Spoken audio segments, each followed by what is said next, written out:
Muraho neza abantu mwese mukurikira ibiganiro bya Ngabo Empire, amahoro y'Imana abane namwe aho muherereye hose.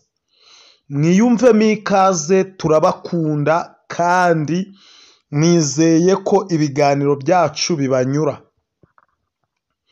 Turabura amasaha make ngo dusoze umwaka.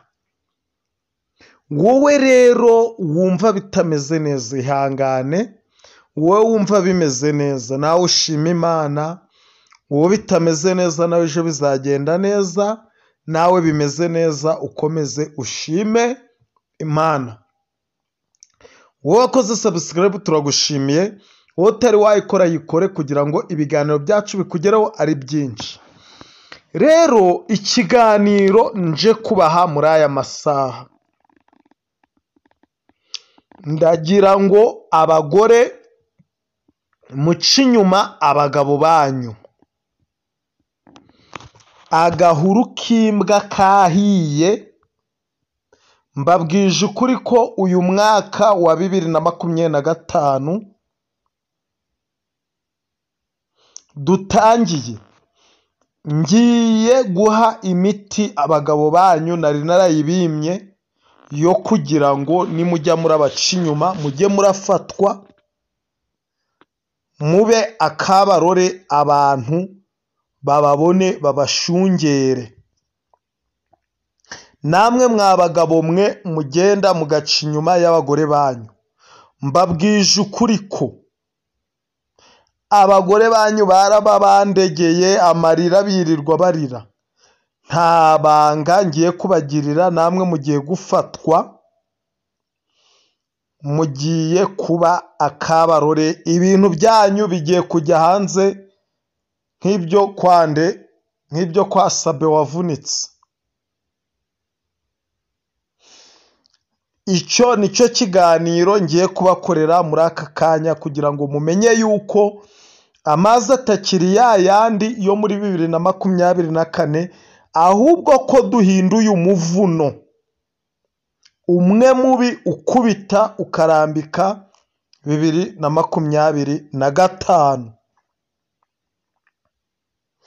So rero ndabasuhuje kandi mbabwira yuko mwakoze guhitamo Ngabo Empire mukadukunda. Ndagira ngo guhera ejo dukore evaluation ku yindi tariki ya mbere y'umwaka wa 2026 tuzabe dufite 100,000 by'abasubscribers kuri iyi channel ya Ngabo Empire.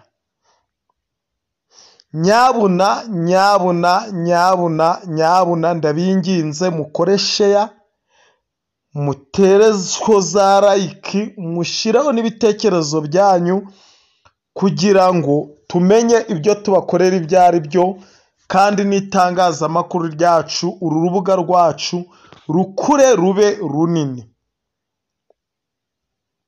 Ndagira ngo bashime rero, mwabaye abantu b'abagabo, mwabaye abafatanyabikorwa beza, kubera yuko uyu mwaka twarakoze tugize 16,000 ndetse na 800 arengaho n'abandi. Bivuze ngo intego twari twihaye twayigezeho 180%. 185% kuzamura ku ijana, ndetse twari twihaye ko tugomba gushiraho video 200. Niko bimeze, ziruzuye. Ubwo intego ni 100% twayujuje.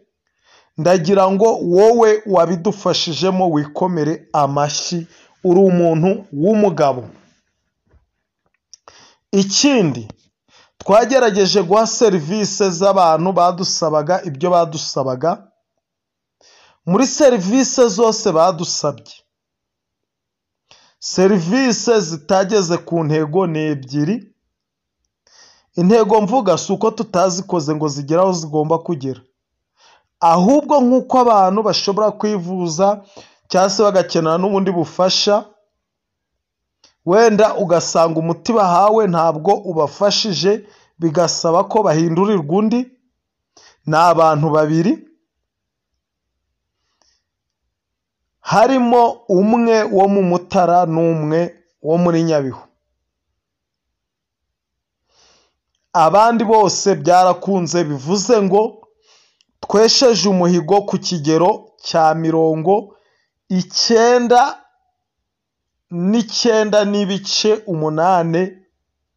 99.8%. Murumva rero aho hantu hose twageze harashimishije pe. Nanjye ku giti cyanjye ibikorwa nakoze byo kugira ubutwari bwo kugira ngo mbafashe birashimishije, ndetse no ku giti cyanjye mu buzima busanzwe birashimishije. Ni amashimwe y'Imana, kandi nta muntu nariganyije ikintu cye na kimwe. Nizere yuko ibyo ngibyo nabyo mbibashimiye, kandi nanjye nkanishima ngashimira n'Imana. Rero abafasha banyu cyangwa se abagore banyu barabandegeye, babandegera ku bwinshi. Ko mubaca inyuma mwa bagabo mwe, n'abagabo nabo barandegeye ku bwinshi barandegera, barambwira bati abagore bacu baduca inyuma, none bakaduca inyuma ku nshuti zacu, bakaduca inyuma ku bantu tuziranye nabo, bakaduca inyuma ku bakozi bo mu ngo zacu, bakaduca inyuma ku buryo bwose bushoboka. None ngabo wadufasha iki? Kavuga nti nimukomeze mubahendahende bizagenda neza, bagakomeza kubaryosha. Abagabo namwe nuko, nukwirirwa murasambana kandi mufite abagore babakunda banabashimisha. Ntabwo nzi ibyo muba mugiye gushaka ahandi ibyo ari byo. Rero namwe barabandegeye ndetse bansaba imiti kugira ngo mube mwafatwa. So rero iyo miti mbabwiye yuko muri iyi 2025 guhera ejo kuzamura, iyo miti nzaba ndi kuyitanga. Ubwo ugiye guhinduka kabarore muri 2025 kubera gusambana ni akazi ke. Nge ibyo nababwiraga ni gasopo nabahaga kugira ngo umenye yuko ujya gusambana ufatwa, nge ndayibakorera kuko narabihanganiye. Nizere yuko mugiye kwihana ibintu bigahinduka, sibyo? Nibihinduke mubane neza, ibintu bigende neza. 2025 babera uburyohe, mugende mutunge mutunganirwe, mugere kuri byinshi, mufatanye, mwubake u Rwanda rwacu, mube ingo zifuzwa na buri muntu wese, mube ingo z'intangarugero.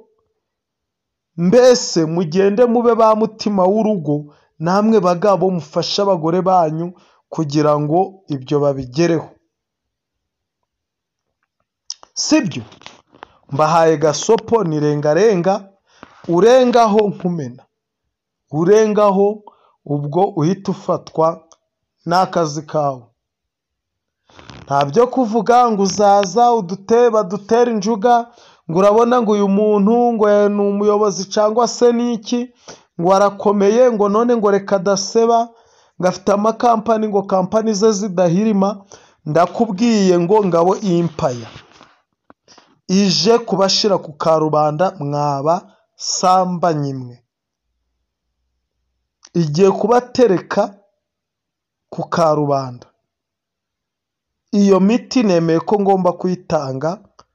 Nimero zanjye abantu bose bamaze kuzimenya, muzishake no mu bindi biganiro byanjye, hatagira uwo mpereza nimero ataragambiriye kumva ibingibi turimo n'izi nimero, ahubwo akaba yaragambiriye ibindi bintu bibi. ugasanga atangiye kuba arambwira n'abantuka agira ubuhe, oya, ahubwo nimero zanjye muzishake mu bindi biganiro, noneho muzambwire nkwereke icyo nkorera abo basambanyi. Amahoro y'Imana rero abane namwe, duhure mu kiganiro kigiye gukurikiraho ndi kubabwira imbwa izari zo muri uyu mwaka dutangiye.